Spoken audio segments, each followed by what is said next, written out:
A smug businessman mocks a humble traveler in first class, unaware he's insulting Paul McCartney. When the truth hits, regret follows. Can kindness outshine arrogance? Watch now. Paul McCartney waited calmly in the first-class queue, merging with the crowd in his plain plaid shirt and worn boots. While others hurried past, one man in a sharp suit couldn't hold back a scoff, murmuring softly about how some don't fit here. Unbeknownst to him, the man he belittled was about to deliver a lifelong lesson, transforming his perspective forever. Before we dive deeper into this uplifting tale, tell us where you're tuning in from and hit subscribe. Tomorrow, another heartwarming story awaits to inspire and provoke thought. At Heathrow Airport, the hum of rolling suitcases and rushed steps filled the air. Amid the bustle, a man stood serenely in the first-class line. He didn't seem to belong, at least not by the standards of those nearby. Paul McCartney, the iconic musician, wore a simple white shirt, well-traveled shoes, and a faded shoulder bag that looked world-weary. There was no glitz, no aura of superiority, just a quiet assurance born from knowing what truly counts. Behind him stood Victor, a businessman in a sleek suit that screamed success. His polished shoes and luxury watch contrasted sharply with Paul's modest appearance. Victor's keen eyes scanned Paul from top to bottom, a hint of contempt flashing across his face. "Him in first class?" he muttered under his breath, shaking his head in disbelief. Victor's remark was just audible enough for Paul to catch, yet the musician stayed unruffled. Instead, Paul turned slightly, meeting Victor's stare with steady, unshaken poise. He offered a faint, knowing smile, one that conveyed more than words ever could. Victor, unsatisfied, deepened his grimace, leaning closer, as if to challenge Paul's right to stand in the elite queue. To Victor, luxury was for those who flaunted success, who looked the part. Paul didn't match that mold, and it grated on him. What Victor didn't realize was that the man he judged would soon teach him a lesson he'd never forget. Paul didn't respond right away. He let the words hang, as if allowing them to settle on their own. His stance remained relaxed, his gaze fixed ahead, his hand lightly on his worn bag's strap. Victor's jab wasn't new to Paul. Over the years, he'd faced similar slights, learning they often sprang from insecurity, not spite. Finally, Paul shifted just enough to glance at Victor. His look was calm, unwavering, carrying a quiet strength. "I guess you're right," Paul said softly, his voice warm yet firm. "First class isn't for everyone, but sometimes it's not about your seat, it's about how you carry yourself." The words, free of malice or sarcasm, lingered with unexpected weight. For a moment, Victor faltered, caught off guard by Paul's depth. He straightened his tie, a small gesture revealing his unease. Paul turned back, his face serene. He wasn't dismissing Victor. He chose not to fight a battle of egos. His calm wasn't passive. It was intentional, as if he knew silence often speaks louder. The subtle exchange didn't escape notice. A ripple of murmurs spread through the line as passengers exchanged glances, curiosity piqued. An older man in a crisp jacket leaned toward his wife, whispering, "That was handled with class. That man's got poise." Across the aisle, a young woman in a hoodie smiled faintly, nudging her friend. "I love how cool he stayed," she whispered. "I'd have snapped if someone said that to me." Not everyone agreed. A man in a tailored suit crossed his arms, muttering, "Victor's right. That guy looks like he belongs in coach." His companion raised an eyebrow, but stayed silent, her gaze lingering on Paul. The line's energy shifted subtly. Some watched Victor, their looks a mix of curiosity and quiet scrutiny. Others were drawn to Paul's composure. Victor sensed it, the unspoken tension, the eyes on him. It wasn't hostility, but it wasn't approval either. He adjusted his cufflinks, trying to shrug off the growing pressure in his chest. Paul, meanwhile, stood as before, calm, steady, untouched. If he noticed the whispers, he gave no sign. To him, Victor's words were mere noise, fleeting and meaningless. The plane's engines hummed softly as the flight reached cruising altitude. The gentle clink of glasses and soft chatter created a cozy atmosphere. But Victor was far from relaxed. He sat a row behind Paul, his irritation brewing. Paul's earlier poise had left a mark Victor couldn't shake, a mirror reflecting something he didn't want to face. When the flight attendant took Victor's drink order, he leaned back with exaggerated flair. "A glass of your best champagne, please," he said loudly, ensuring his voice carried. "After all, we're in first class, right?" The attendant nodded professionally and moved to Paul. "And for you, sir?" Paul didn't pause. "Just water, please." Victor's smirk returned. He chuckled loudly, shaking his head. "Water? Really? That's your choice." His tone dripped with mockery as he leaned forward. "You know, first class isn't just a bigger seat. It's about savoring the best. Maybe that's why it's not for everyone." Paul glanced back briefly, his expression unreadable. He took the water with a quiet "thank you" and placed it on his tray. Victor wasn't finished. He laughed softly, swirling his champagne when it arrived. "People talk about simplicity all the time," he mused, his voice like a lecture. "But let's be real. That's what they say when they can't afford better. It's an excuse for missing out." Paul stayed still, hands resting lightly in his lap. He didn't reply, didn't flinch. His silence wasn't indifference, it was strength. Victor's bravado wavered briefly. There was something about Paul's presence, unshakable, that made Victor feel smaller. He adjusted his tie, a reflex he barely noticed, then raised his glass theatrically. "To those who know how to live well," he said with a smug grin. He sipped slowly, as if savoring the glances of nearby passengers. Victor set his glass down, arms crossed, looking triumphant. Deep down, a knot tightened in his chest. The cabin's mood had shifted. Passengers whispered quietly, their eyes flicking between Victor and Paul. An older woman nearby shook her head, murmuring to her husband, "Such arrogance." A young woman in yoga pants whispered to her friend, "He's so calm, how does he do it?" Victor noticed the stares, though he pretended not to. For a moment, he wondered if he'd overstepped. Instead of stopping, he leaned back, smirking. He wasn't ready to let this go. Paul, meanwhile, sipped his water quietly, as if the exchange never happened. His composure carried weight, and the passengers felt it. The tension hung thick, like a storm waiting to break. The plane's engines droned steadily, but the friction between Victor and Paul was tangible. Victor lounged in his seat, twirling his champagne glass with calculated arrogance. His smirk lingered, eyes darting to Paul, expecting a crack in his calm. But Paul didn't break. He shifted slightly, then turned toward Victor with a steady gaze. His eyes held no anger, just quiet strength, impossible to ignore. "You know," Paul began, his voice soft yet firm, "I've spent my life around people who judge worth by what they own. Clothes, cars, plane seats." Victor's smirk faded slightly. He hadn't expected this. Paul continued, his tone unwavering but warm. "It's an easy way to live, but the more you chase what shines, the harder it is to see what matters. Kindness, respect, humility." Paul paused, letting his words sink in like an unfinished song. "You can't buy those," he added, leaning forward. "You earn them." Victor straightened, gripping his glass tighter.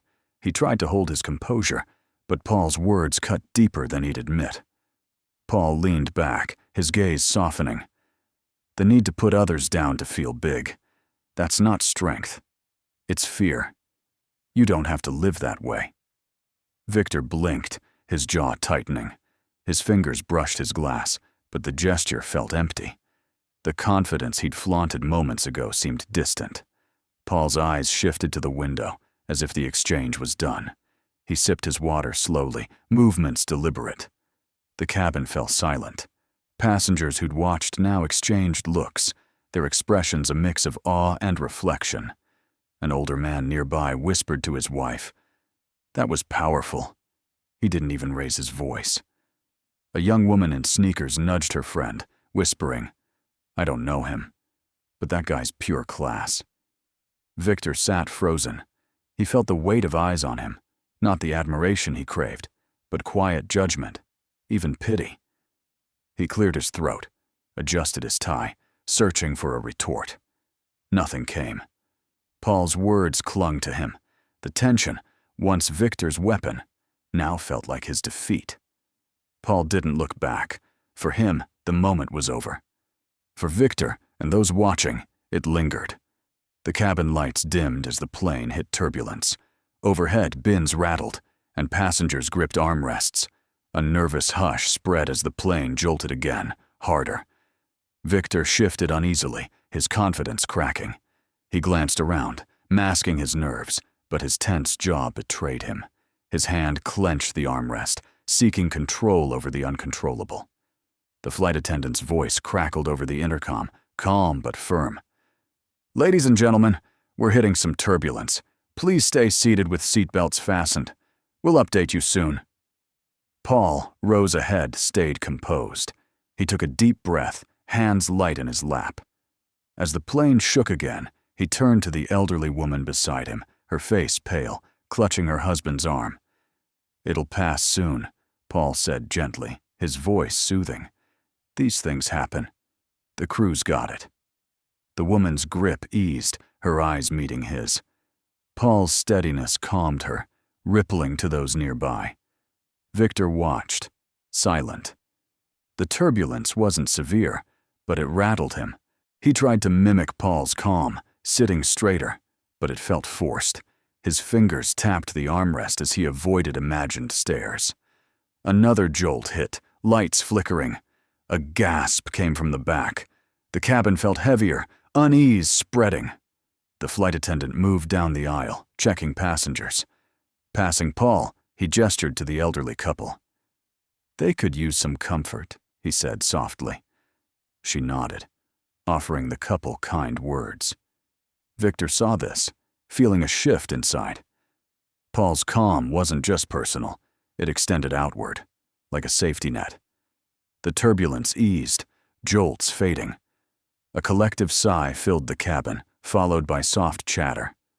Victor stayed tense, staring at his empty champagne glass. Paul's quiet strength made his bravado feel hollow. As calm returned, conversations resumed in low tones. Paul turned to the elderly couple, the woman still gripping the armrest. You both did great, he said warmly. Sometimes just getting through is enough. The woman smiled faintly. Thank you, she whispered. You're very kind. Paul nodded, smiling back, then reached into his bag. He pulled out a notepad, scribbled briefly, and handed it to the couple. This is a little mantra I use when things get tough, he said. Maybe it'll help. The woman read the note. This too shall pass, her eyes glistening. She tucked it into her purse. It already has, she said, chuckling, her shoulders relaxing. A young boy across the aisle, about 7, watched Paul curiously. He leaned over, whispering, Are you famous? Paul laughed softly. Depends on who's asking, he said. Today, I'm just a traveler, like you. The boy grinned, delighted. His mother smiled, apologetic. I think he's seen you on TV, she said. Paul winked at the boy. Maybe I've been on a few shows. What music do you like? Rock, the boy said, voice rising, drawing nearby eyes. Well, Paul said, leaning in, we've got that in common. The exchange lightened the mood. Passengers smiled, their gazes warmer. Victor watched, uneasy. Paul's kindness drew people in, not with flash, but sincerity. A man nearby nodded toward Paul, whispering, He's something special. Victor didn't reply, his mind spinning. As the flight attendant passed Paul, she leaned in.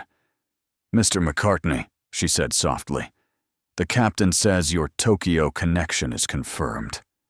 The name hung like a revelation. Passengers exchanged wide-eyed glances. The boy's jaw dropped, his mother whispering to him. Victor froze, realization dawning. He stared at Paul, seeing him anew, his arrogance replaced by disbelief. Paul nodded to the attendant, smiling. "Thank you," he said quietly. "Please, thank the captain." "I'm grateful." Turning to the boy, he winked. "Enjoy the flight, kiddo." The cabin paused, absorbing the truth. Paul remained calm, a traveler still, carrying the same grace as always. The engine's steady hum filled the cabin, a backdrop to soft murmurs. Victor sat rigid, staring out the window, thoughts swirling. His earlier confidence was gone, replaced by unease he couldn't name. The flight attendant moved gracefully, pausing by Paul. "Mr. McCartney," she said warmly, "the captain confirms your Tokyo connection and sends regards. He's a big fan." The name McCartney landed like thunder. Victor's hand, reaching for his glass, froze. Disbelief washed over him, his chest tightening. Whispers spread. "McCartney," a man murmured to his wife. "Paul McCartney." A young woman leaned to her friend, eyes wide. "Oh my God, it's him." Paul smiled calmly at the attendant. "Thank you," he said. "Please, thank the captain for me." An elderly man removed his glasses, blinking. "I knew he looked familiar," he whispered. His wife patted his arm, smiling knowingly. Paul nodded gently to the cabin's awe, then looked out the window. He neither sought nor shied from attention, just stayed himself, humble, at ease. Victor's mind raced, pieces falling into place. The calm, the wisdom. It made sense. He'd tried to belittle a man whose legacy dwarfed his own. He looked at his hands, smugness replaced by discomfort. The boy tugged his mother's sleeve. "Mom, he sings those songs you love, right?" "The Beatles?" His mother nodded, smiling. "Yes, sweetheart. That's Paul McCartney. He's a legend." Victor's heart sank. "Legend," echoed, clashing with his earlier taunts. He shifted, throat dry, feeling small, not by Paul's doing, but his own. Whispers grew. A man hummed, "Hey Jude," others smiling knowingly. Paul sipped his water, gazing out, untouched by the buzz. Victor sat frozen. McCartney echoing in his mind. His hand fell from his glass. Strength gone. The cabin hummed with whispers, all eyes on Paul. His chest tightened. Not just disbelief, but awareness he'd been wrong. Victor's gaze flicked to Paul, sipping water, serene. How had he missed it? He replayed Paul's calm, his words on kindness, humility. Not platitudes, but truths, lived. Victor swallowed. His words. First class isn't for everyone, stinging with irony. Paul didn't need first class. It needed him. Whispers loudened. "Paul McCartney," a man whispered. "I didn't recognize him." The boy pointed excitedly. "Mom, it's the Beatles guy." His mother hushed him, her face glowing. Victor felt eyes shift to him, curiosity, judgment. His suit, his polish, felt transparent. His knuckles whitened on the armrest, throat tight. His mind churned. How often had he judged unfairly, mistaking simplicity for less? His gaze fell to his empty glass, once a status symbol, now meaningless. Across the aisle, Paul met Victor's eyes briefly. Victor braced for judgment, but found none. Only calm kindness, understanding without words. No condescension, just an invitation to reflect. Victor looked away, throat tightening. He stared at his reflection in the seatback screen, unchanged, yet different. Something stirred, not anger, but relief. Paul's words lingered. Kindness, respect, humility. You earn them. Not an accusation, but a challenge. Victor didn't know if he could meet it, but he couldn't ignore it. The cabin buzzed, electric yet intimate. Passengers shared whispers, weaving connections. Paul McCartney, a man said to his wife, awed. I can't believe it. She nodded. Our wedding song was Let It Be. He's like a reminder of what's good. A young man hesitated, whispering, Should I snap a photo? His friend shook his head. No, just soak it in. How often do you share air with a legend? Flight attendants moved lighter, as if Paul's presence lifted the plane. One paused by Paul. Anything you need, Mr. McCartney? She asked, almost reverent. Paul smiled warmly. No, thank you. I'm set. Her smile widened, her steps lingering. The boy tugged his mother's sleeve. Will he sing Hey Jude? He whispered. She chuckled. Maybe, she said, hopeful. Victor watched, his confidence a memory. People's warmth toward Paul wasn't envy. It was respect for who he was, what he'd given. Victor glanced out the window, whispers amplifying his earlier arrogance. An hour ago, the cabin was polite, distant. Now, it felt united by reverence. Paul hadn't spoken much, but his presence changed it. Not his fame, but how he carried it, humbly, lightly. Victor shifted, his empty glass small, insignificant. Paul glanced his way, eyes calm, understanding. No judgment, just a call to grow. Victor looked away, chest tight. The cabin hummed with stories, Beatles songs, life's milestones. A man hummed Yesterday, a woman mouthing lyrics. It wasn't just a celebrity. It was Paul's reminder of connection, humanity, art's power. Victor sat silent, engines fading. His reflection stared back, composed, but stormy. He'd believed success equaled power, power equaled respect. He'd climbed, collecting trophies. Yet here, near someone who'd touched the world, it wasn't fame that defined Paul. It was humility. Victor exhaled shakily, hands on armrests. His suit, shoes, once invincible, felt like a costume. Paul's words echoed. You earned them. Had he earned respect or demanded it behind wealth? Victor shifted, thoughts heavy. He hadn't seen people, not truly. Paul sat by the window, sipping water, unbothered. He'd said nothing to shame Victor, yet Victor felt exposed, not by Paul, but truth. What he'd become, what he'd ignored, a life built on sand. Victor swallowed, not just regret, but fear of facing himself, stripping arrogance. For the first time, fear wasn't to flee, it was to confront. He breathed deeply, shoulders easing. His reflection looked the same, but a shift began. Small, significant. He wasn't sure what it meant, but he couldn't keep running. The engine's hum grew louder, framing Victor's inner conflict. He stared at his glass, its curve reflecting him. For the first time, he felt vulnerable, armor shed. Victor glanced at Paul, serene by the window. His calm wasn't arrogance, it was peace, knowing who he was. Victor hesitated, fingers gripping the armrest. Approaching Paul felt like facing a cliff. He knew silence wasn't an option. He unbuckled his seatbelt, rising. Each step toward Paul was heavy, carrying every harsh word. He stopped beside Paul's seat, his shadow falling over him. Paul turned, meeting Victor's gaze, eyes calm, free of judgment. That look tightened Victor's throat. Mr. McCartney, Victor began, voice soft. He cleared his throat. Paul, I owe you an apology. Paul tilted his head, encouraging. I was arrogant, Victor said, words rushing out. I judged you, thinking I knew you from your look. I said things I regret, things I shouldn't have.